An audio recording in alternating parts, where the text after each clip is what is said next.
हाँ जी 2022 model Alto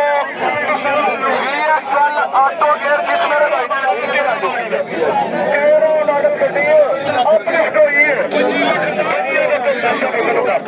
हाँ जी 25 यार आल्टो गड्डी किसे भाई ने लानी है 26.5 लाख रुपया 22 model auto gear VXL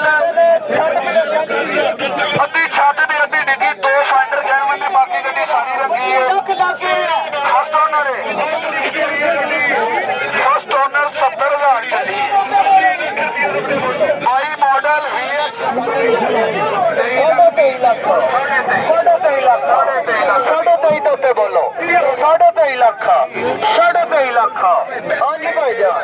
23.5 lakh 23.5 lakh रुपया 23.5 लाख 23.5 तो उत्ते आगे तो बोलो 23.5 लाख 14 मॉडल GL है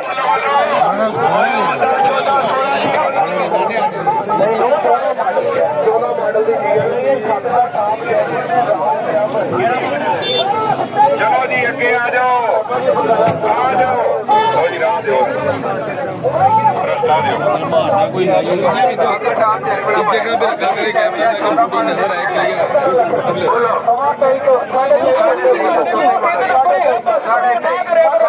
लाख रुपया जी 23.5 लाख उत्ते बोलो 23.5 लाख 23.5 लाख गड्डी जानवर हाँ जी भाई जान 23.5 लाख 23.5 लाख 23.5 लाख लो भाई ना 23.5 लाख 23.5 तो आगे तो बोलो 23.5 लाख 23.5 लाख रुपया 23.5 लाख रुपया हाँ जी भाई जान 23.5 लाख 29 लाख रुपया मालिका की डिमांड है 23.5 लाख 23.5 लाख